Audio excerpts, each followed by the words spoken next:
दोस्तों नमस्कार। स्वागत है हमारे YouTube channel Kaushambi teachers academy में।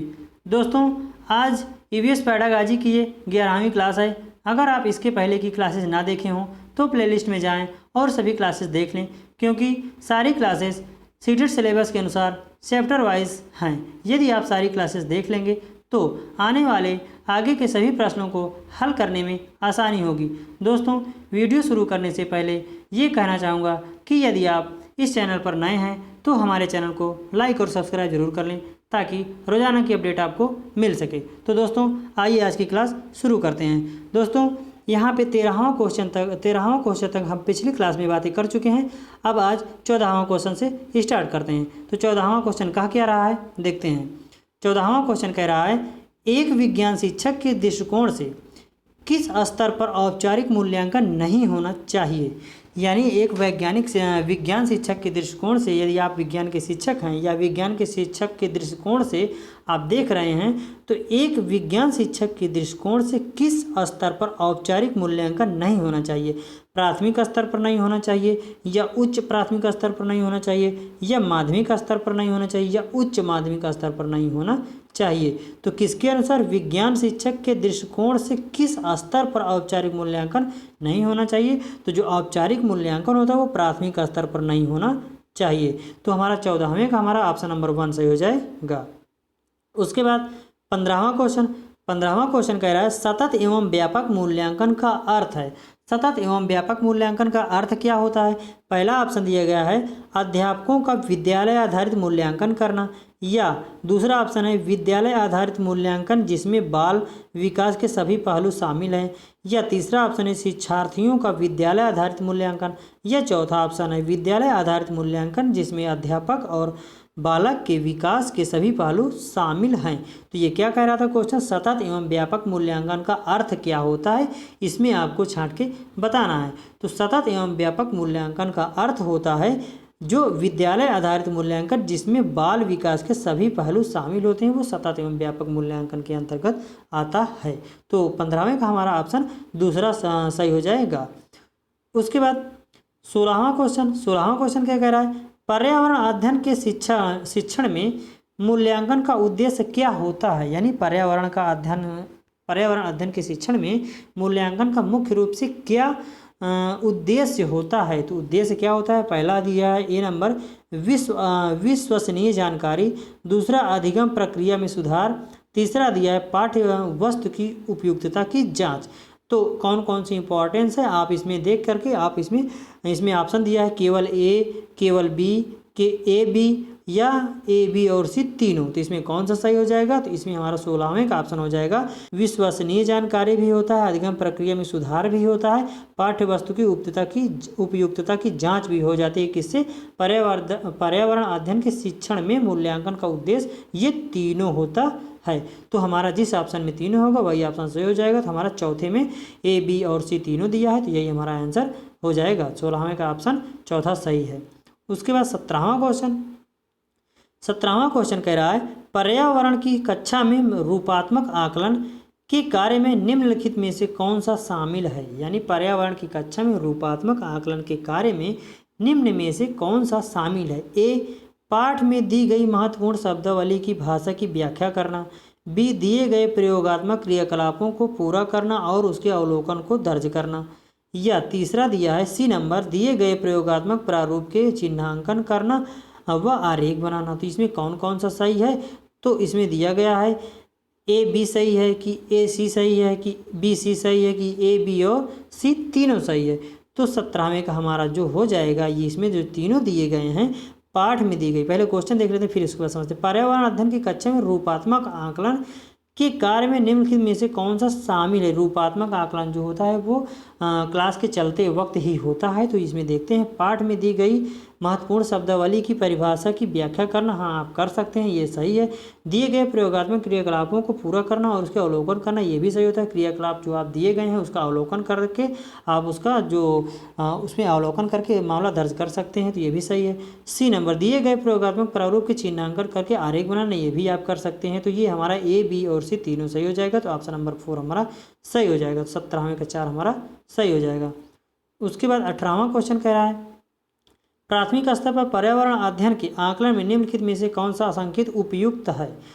प्राथमिक स्तर पर पर्यावरण अध्ययन के आकलन में निम्नलिखित में से कौन सा संकेत उपयुक्त होता है? तो प्रश्न पूछना उपयुक्त होता है कि सहयोग करना उपयुक्त होता है या न्याय और समानता के प्रति चिंता उपयुक्त होता है? तो कौन सा उपयुक्त होता है? ए बी दिया गया है ऑप्शन में, ए सी दिया गया है ऑप्शन में, बी सी ऑप्शन में दिया गया है, ए बी और सी तीनों ऑप्शन में दिया गया है। तो इसमें भी देखो तीनों ये होता है। प्राथमिक स्तर पर्यावरण अध्ययन के आकलन में निम्नलिखित में से कौन सा संकेत उपयुक्त है? तो पर्यावरण अध्ययन के जो आकलन में तीनों उपयुक्त होते हैं। क्या? प्रश्न पूछना, सहयोग करना और न्याय और समानता के प्रति चिंता भी होती है, जो तीनों उपयुक्त होता है। तो हमारा कौन सा ऑप्शन सही हो जाएगा? ऑप्शन नंबर 4 18वें का चौथा सही हो जाएगा। उसके बाद 19वां क्वेश्चन क्या कह रहा है? पर्यावरण अध्ययन के शिक्षण में गुणात्मक व्यवहार परिवर्तनों के मूल्यांकन हेतु उपयुक्त तकनीक नहीं है। आप हमेशा देख लिया करिए, नहीं तो आपका आंसर गलत हो सकता है। पर्यावरण अध्ययन के शिक्षण में गुणात्मक व्यवहार परिवर्तनों के मूल्यांकन हो तो उपयुक्त तकनीक कौन सी नहीं है, उसको हमको छांट के बताना है। तो पहला है रेटिंग स्केल, दूसरा ग्रेडिंग व्यवस्था, तीसरा निबंधात्मक परिच्छेद, चौथा दिया है रूपात्मक आकलन। तो इसमें कह रहा है पर्यावरण अध्ययन के शिक्षण में गुणात्मक व्यवहार यानी गुणात्मक व्यवहार परिवर्तनों में मूल्यांकन हेतु उपयुक्त तकनीक क्या है? नहीं है आपको छांटना है। तो हमारी उपयुक्त तकनीक जो होती है गुणात्मक मूल्यांकन में रेटिंग जो होता है स्केल, ये उपयुक्त नहीं होती है। तो पर्यावरण अध्ययन के शिक्षण में गुणात्मक व्यवहार परिवर्तनों के मूल्यांकन हेतु उपयुक्त तकनीक क्या नहीं है? तो ये रेटिंग स्केल जो है उपयुक्त नहीं होती है। उसके बाद 20वां क्वेश्चन पर्यावरण अध्ययन के शिक्षक को निम्नलिखित में से किसका मूल्यांकन नहीं करना चाहिए? किस चीज़ का मूल्यांकन नहीं करना चाहिए? किसको? पर्यावरण अध्ययन के शिक्षक को। बालक के अधिगम का मूल्यांकन नहीं करना चाहिए, या पाठ्य सहगामी गतिविधियों का मूल्यांकन नहीं करना चाहिए, या बालक की उपलब्धि का मूल्यांकन नहीं करना चाहिए, या उपरोक्त में से कोई नहीं। तो किस चीज़ का मूल्यांकन नहीं करना चाहिए? पर्यावरण अध्ययन के शिक्षक को निम्नलिखित में से किसका मूल्यांकन नहीं करना चाहिए? तो किस चीज़ का मूल्यांकन नहीं करना चाहिए? पाठ्य सहगामी गतिविधियों का मूल्यांकन जो है इसमें नहीं करना चाहिए। तो इसमें क्या हो जाएगा? 20वें का ऑप्शन, 20वें का हमारा दूसरा सही हो जाएगा। उसके बाद 21वां क्वेश्चन देखो दोस्तों, देखिए ये सीटेट जून 2011 में आया हुआ क्वेश्चन है। तो क्या क्वेश्चन है हम देखते हैं। 21वां कह रहा है प्राथमिक स्तर पर आकलन में शामिल होना चाहिए, यानी प्राथमिक स्तर पर आकलन में क्या शामिल होना चाहिए, इसको आपको छांट के बताना है। तो पहला है अर्धवार्षिक परीक्षा और वर्ष के अंत में वार्षिक परीक्षाएं लेनी चाहिए, या छोटे बच्चों को उत्तीर्ण अनुत्तीर्ण की श्रेणी में के अंतर्गत आंकने के लिए प्रत्येक सप्ताह गृह कार्य और कक्षा कार्य दिए जाना चाहिए, या शिक्षक द्वारा सतत और असंरचनात्मक तरीके से किए गए अवलोकन को बच्चों और अभिभावकों के साथ बांटना चाहिए, या प्रत्येक सप्ताह औपचारिक परीक्षाएं और खेल तथा उन्हें प्रगति पत्र दर्ज करना चाहिए। तो इसमें क्या कह रहा है? इसमें कह रहा है प्राथमिक स्तर पर आकलन में शामिल होना चाहिए। क्या चीज़ आकलन में शामिल होना चाहिए? जिससे बालक अच्छे तरीके से कंसंट्रेशन मन से दोबारा उसको सीखने का प्रयास करेंगे। तो प्राथमिक स्तर पे आकलन में क्या शामिल होना चाहिए? तो प्राथमिक स्तर पे आकलन में जो होता है ये तीसरा ऑप्शन, शिक्षक द्वारा सतत और असंरचनात्मक तरीके से किए गए अवलोकन को बच्चों और अभिभावकों के साथ बांटना चाहिए। क्यों? क्योंकि बच्चों या अभिभावकों के साथ इसमें अवलोकन को बांटेंगे शिक्षक, तो इसमें क्या होगा? अभिभावक ये बताने का प्रयास करेंगे कि बच्चे को क्या समझ में आता है, क्या नहीं समझ में आता है, या घर में वो कैसे व्यवहार करता है, जिससे शिक्षक को ये मालूम हो जाएगा और शिक्षक जो है शिक्षण विधियों का अलग शिक्षण विधियों का प्रयोग करके उस बालक को सिखाने का प्रयास करेगा। तो इसमें हो जाएगा हमारा प्राथमिक स्तर पर आकलन में शामिल होना चाहिए क्या? 21वें का हमारा तीसरा ऑप्शन सही हो जाएगा। उसके बाद 22वां क्वेश्चन कह रहा है सहयोगात्मक अधिगम में पुराने एवं अधिक दक्ष विद्यार्थी छोटे एवं कम कुशल विद्यार्थियों का आकलन करते हैं। कैसे आकलन करते हैं?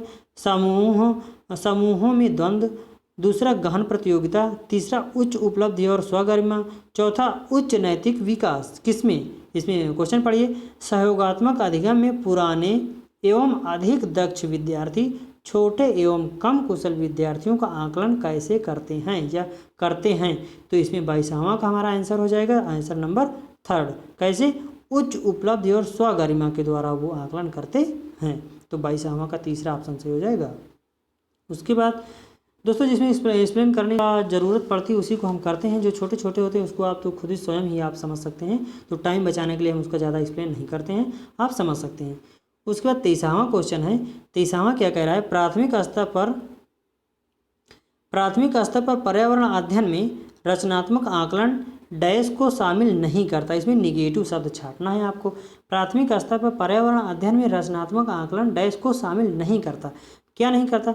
शिक्षार्थियों को ग्रेडिंग और रैंकिंग, या शिक्षार्थियों के अधिगम रिक्तियों की पहचान, या शिक्षण में कमियों की पहचान, या शिक्षार्थियों के सीखने को बढ़ाने में क्या चीज़ नहीं करता। प्राथमिक स्तर पर पर्यावरण अध्ययन में रचनात्मक आकलन जो होता है किस बात को शामिल नहीं करता है। तो रचनात्मक आकलन जो होता है हमारे हिसाब से इसमें बुक में कुछ दूसरा आंसर दिया गया था, लेकिन हम अपने हिसाब से बता रहे हैं।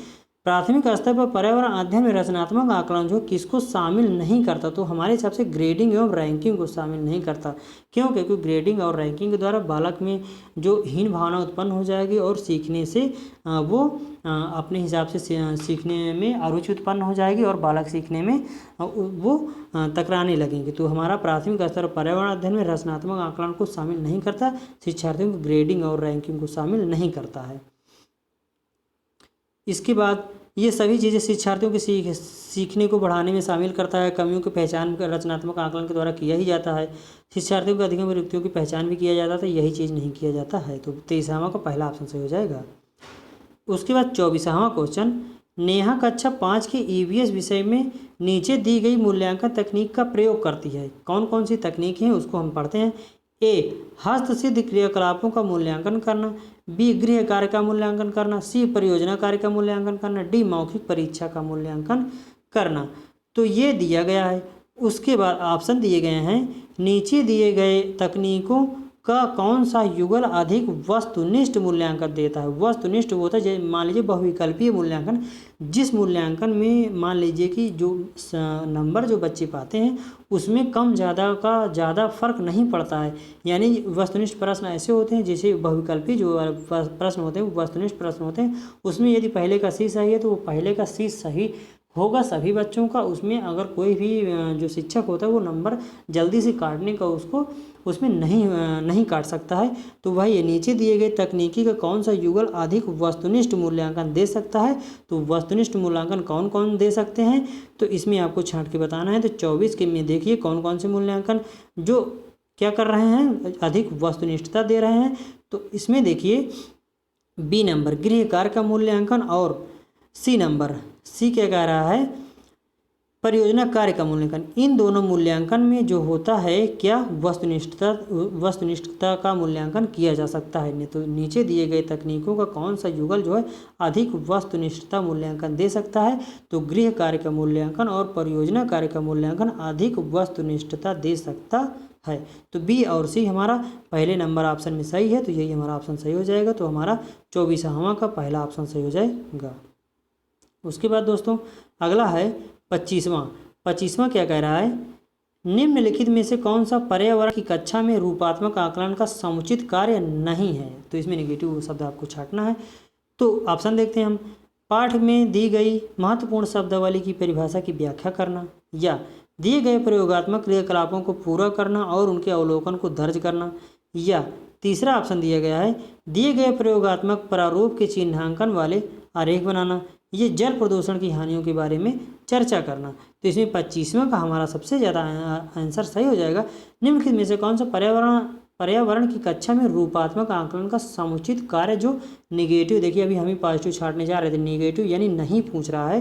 तो इसमें कौन सा सही हो जाएगा, इसमें दूसरा क्या कह रहा है, दिए गए प्रयोगात्मक क्रियाकलापों को पूरा करना और उसके अवलोकन को दर्ज करना, क्या कह रहा है, रूपात्मक आकलन का समुचित कार्य ये नहीं है। तो हमारा 25वें का हमारा दूसरा ऑप्शन सही हो जाएगा और बाकी सारे हैं। उसके बाद 26वां क्वेश्चन कह रहा है पर्यावरण अध्ययन के शिक्षण में से, यानी पर्यावरण अध्ययन के शिक्षण से उस प्रक्रिया पर आधारित कौशलों को बढ़ावा दिया जाना चाहिए जो पूछताछ आधारित प्रत्यय अनुभवों के केंद्र बिंदु हैं। निम्नलिखित में से कौन सा ऐसा कौशल नहीं है। तो इसमें भी आपको निगेटिव छाड़ना है। तो ऐसा कौशल कौन सा नहीं होता है। तो 26वें में हमारा ये अवलोकन जो होता है ये कौशल ऐसा कौशल नहीं होता है। तो 26वें का हमारा चौथा ऑप्शन सही हो जाएगा।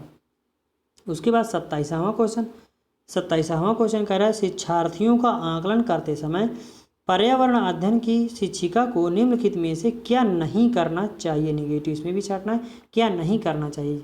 तो इसमें छांटते हैं, देखते हैं ऑप्शन क्या कह रहे हैं। बच्चों के आकलन के साथ तुलना करना, शिक्षार्थियों की सीखने की क्षमताओं को ध्यान में रखकर सूचना दर्ज करना। तीसरा, बच्चों के कार्य के केवल कुछ पक्षों का ध्यान केंद्रित करना। चौथा, बच्चों के कार्य से संबंधित गुणात्मक उल्लेख करना। तो इसमें कौन सा क्या कर रहा है, प्रश्न पढ़ते हैं। शिक्षार्थियों का आकलन करते समय पर्यावरण अध्ययन की शिक्षिका को निम्नलिखित में से क्या नहीं करना चाहिए।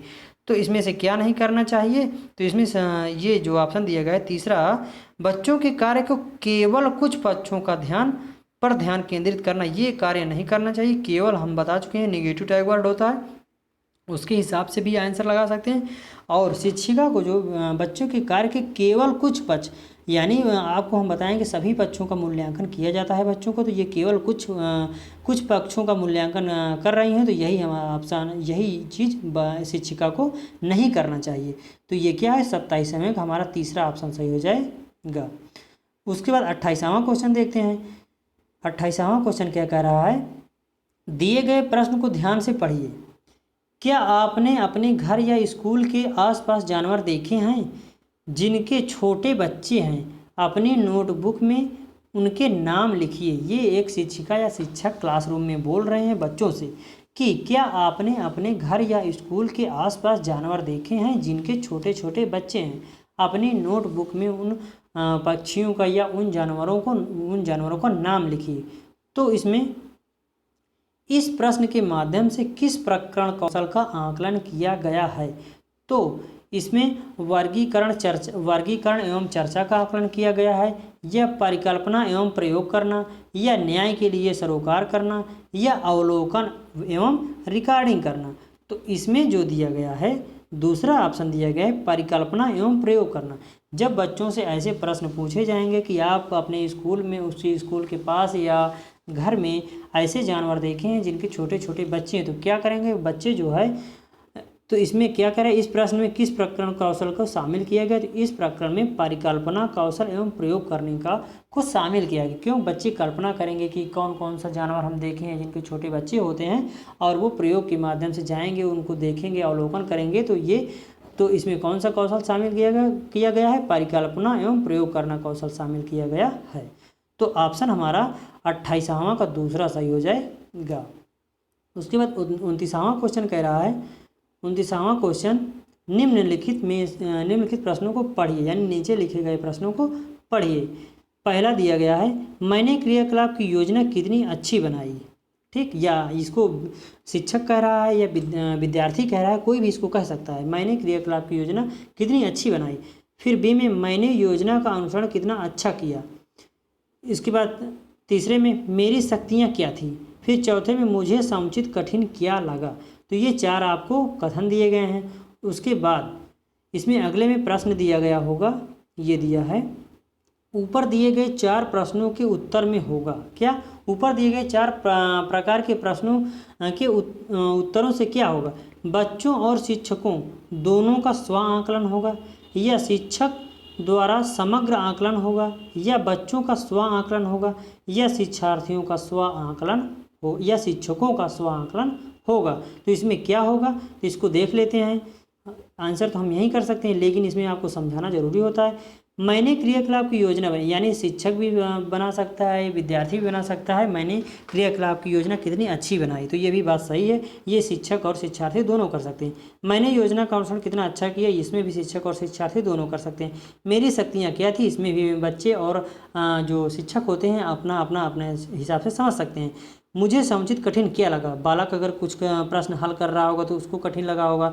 शिक्षक जो है कुछ प्रश्नों को एक्सप्लेन कर रहा होगा या बच्चों को बता रहा होगा तो उसको क्या कठिन लग रहा होगा वो, यानी चारों चीज़ हैं जो शिक्षक और शिक्षार्थी दोनों कर सकते हैं। अब ऑप्शन में देखते हैं, इसमें कहा गया है ऊपर दिए गए 4 प्रकार के प्रश्नों में उत्तर क्या होगा, तो बच्चों और शिक्षकों दोनों का स्व आकलन होगा। शिक्षक भी इससे अपना आकलन कर सकते हैं और बच्चे भी अपने स्वयं का आकलन इससे कर सकते हैं। तो ऑप्शन 29 का हमारा फर्स्ट ऑप्शन सही हो जाएगा। उसके बाद तीसवां क्वेश्चन क्या कह रहा है, तीसवां क्वेश्चन को पढ़ते हैं। समूह कार्य में पर्यावरण अध्ययन कर रहे बच्चों की सामाजिक व्यक्तिगत विशेषताओं के आकलन के लिए निम्नलिखित में से कौन सा उपकरण सर्वाधिक उपयुक्त होगा। कौन सा उपकरण जो है सर्वाधिक उपयुक्त होगा। तो इसमें दत्त कार्य दिया है पहला में, दूसरा में कागज पेंसिल परीक्षण दिया है, फिर तीसरा दिया मौखिक प्रश्न, फिर चौथा दिया निर्धारण मापनियाँ। तो इसमें कौन सा उपयुक्त होगा तो आपको बताना है। क्या समूह कार्य में पर्यावरण अध्ययन कर रहे बच्चों की सामाजिक व्यक्तिगत विभिन्नताओं के आकलन के लिए निम्नलिखित में से कौन सा उपकरण सर्वाधिक उपयुक्त होगा। तो कौन सा उपकरण सर्वाधिक उपयुक्त होगा, तो हमारा ये मौखिक प्रश्न जो है सर्वाधिक उपयुक्त होगा। किसमें, समूह कार्य में से पर्यावरण अध्ययन कर रहे बच्चों की सामाजिक व्यक्तिगत विशेषताओं के आकलन के लिए निम्नलिखित में से कौन सा सर्वाधिक उपयुक्त होगा। जब समूह में हैं बच्चे तो छोटे छोटे प्रश्नों को उनसे पूछ करके मौखिक रूप से उनसे आंसर भी प्राप्त कर सकते हैं, तो यही सर्वाधिक उपयुक्त होगा। तो क्या है, तीसरे का हमारा तीसरा ऑप्शन सही हो जाएगा। उसके बाद 31वां क्वेश्चन, निम्नलिखित में से पर्यावरण अध्ययन में आकलन के लिए कौन सा संकेत नहीं होना चाहिए। कौन सा संकेत नहीं होना चाहिए, निम्नलिखित में से पर्यावरण अध्ययन में आकलन के लिए कौन सा संकेत नहीं होना चाहिए। तो पहला दिया है प्रश्न पूछना, दूसरा दिया है न्याय और समानता के प्रति सरोकार, तीसरा दिया है सहभागिता, चौथा दिया है याद करना। तो संकेत क्या नहीं होना चाहिए, तो आपको आंसर पता लग गया होगा कि क्या नहीं होना चाहिए। हम बार बार बता चुके हैं, बच्चों को रटने के लिए प्रेरित आप नहीं कर सकते हैं, ये एक नेगेटिव टैग वर्ड होता है, इसीलिए ये नहीं करना चाहिए। तो यही हमारा आंसर सही हो जाएगा। तो 31 का हमारा चौथा सही हो जाएगा। उसके बाद 32 क्वेश्चन कह रहा है, 32 क्वेश्चन कह रहा है, थोड़ा सा दोस्तों हम स्पीड से पढ़ा रहे हैं, ज़्यादा क्वेश्चन लेने की वजह से हम ज़्यादा क्वेश्चन, ताकि एक क्लास में ही ज़्यादा क्वेश्चनों को हम सॉल्व कर सकें, क्योंकि आपको नोटिफिकेशन मिल गया होगा जल्दी एग्ज़ाम होने वाला है, तो इसीलिए थोड़ा सा हम स्पीड से पढ़ाने का प्रयास कर रहे हैं। 32वां क्वेश्चन कह रहा है, रेटिंग स्केल में कौन सी तकनीक का उपयोग होता है। रेटिंग स्केल में कौन सी तकनीक का प्रयोग होता है। तो रेटिंग स्केल में पहला ऑप्शन दिया गया अधिविन्यास का, या दूसरा लिखित प्रश्न का, या अवलोकन का, या जांच सूची का। तो रेटिंग स्केल में कौन सी तकनीक का प्रयोग किया जाता है। तो रेटिंग स्केल में अवलोकन तकनीक का प्रयोग किया जाता है। तो ऑप्शन नंबर हमारा 3 सही हो जाएगा। 32 का हमारा तीसरा सही हो जाएगा। उसके बाद 33 क्या है, 33 कह रहा है, पर्यावरण अध्ययन में शिक्षक के द्वारा बच्चों को स्वयं के आकलन के लिए अवसर देना चाहिए। स्वतः आकलन है, क्या है, सीखने के लिए आकलन, या CCE, या सीखने के समान आकलन, या सीखने का आकलन। तो कौन सा सही है, इसमें हमारा सही है सीखने के समान आकलन। तो 33 का हमारा तीसरा सही हो जाएगा। क्या कह रहा है, पर्यावरण अध्ययन में शिक्षक के द्वारा बच्चों को स्वयं के आकलन के लिए अवसर देना चाहिए। स्वतः आकलन है, क्या है, ये सीखने के समान आकलन के अंतर्गत आते हैं। तो 33 का हमारा तीसरा सही हो जाएगा। उसके बाद 34 क्वेश्चन पढ़ते हैं थोड़ा, फिर अगले में देखते हैं। निम्नलिखित में से कौन सा पर्यावरण अध्ययन में सीखने का रचनात्मक आकलन का साधन नहीं है। यानी रचनात्मक आकलन का कौन सा साधन नहीं है, उसको हमको छांट के बताना है। तो देखते हैं अगले में ऑप्शन दिया गया है पोर्टफोलियो, दूसरा क्रम निर्धारण मापनी, तीसरा वर्ण अभिलेख, चौथा वार्षिक उपलब्धि परीक्षण। तो इसमें जो होता है, फिर से आप क्वेश्चन देखते हैं।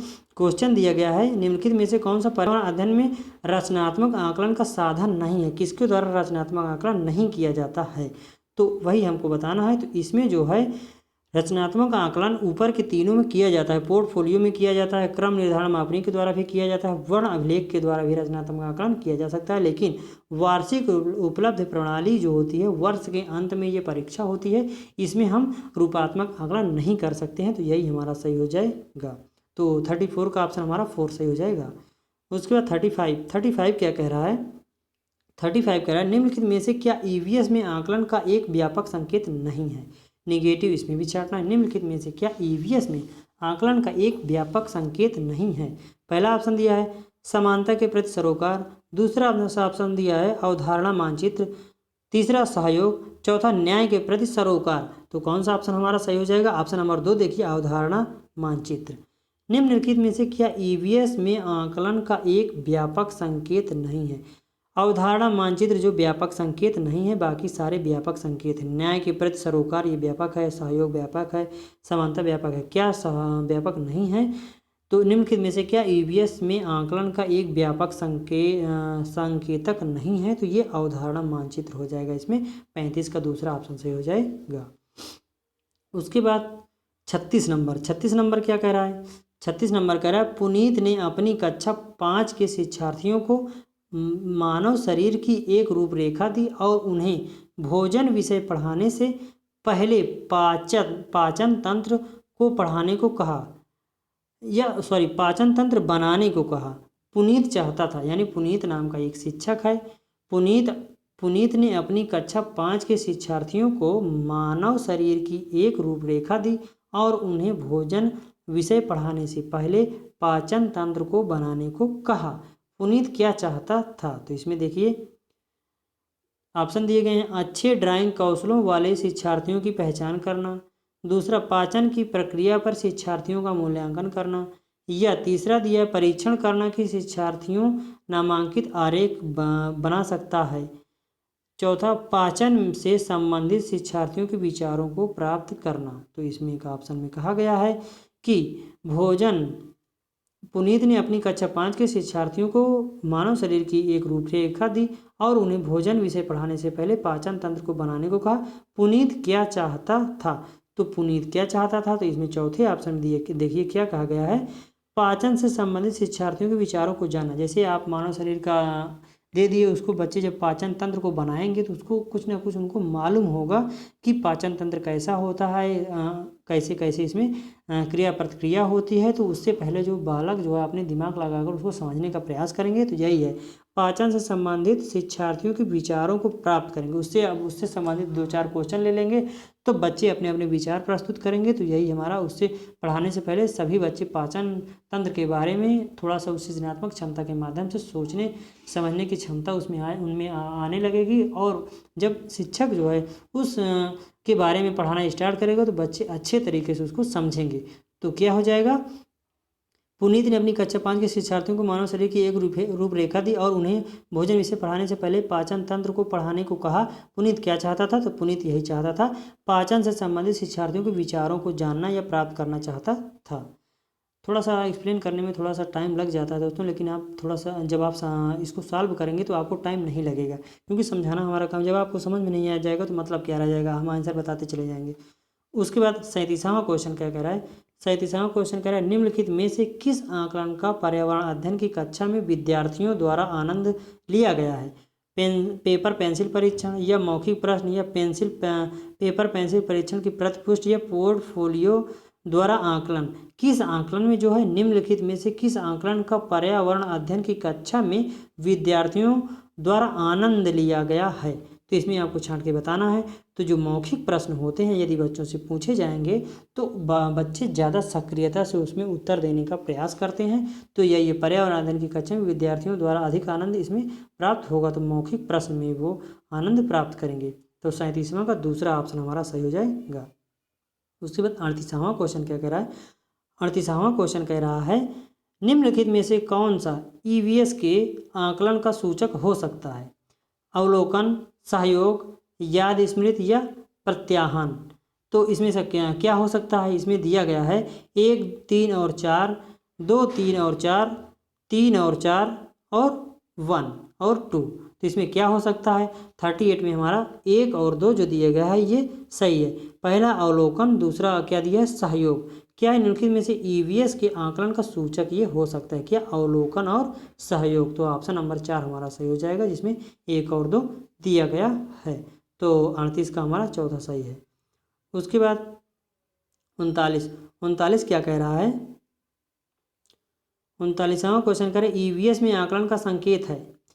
ईवीएस में आकलन का क्या संकेत है? इसमें ऑप्शन दिए गए हैं। पहला दिया गया है कथन देना, दूसरा दिया सूची बनाना, तीसरा दिया स्मरण करना, चौथा दिया चर्चा करना। ईवीएस में आकलन का संकेत है, क्या संकेत है? तो 39 का आप देखिए ईवीएस में आकलन का संकेत क्या है? तो कथन देना, या सूची बनाना, या स्मरण करना, या चर्चा करना। तो इसमें हो जाएगा कथन देना। ईवीएस में आकलन का संकेत क्या होता है? कथन देना या कथन प्रस्तुत करना होता है। तो दोस्तों आज यहीं तक करते हैं, अगली क्लास में देखेंगे। दोस्तों यदि हमारा वीडियो पसंद आ रहा हो, आपको समझ में आ रहा हो, तो हमारे चैनल को लाइक और सब्सक्राइब जरूर कर लें ताकि रोज़ाना की अपडेट आपको मिल सके। Thanks to all. जय हिंद।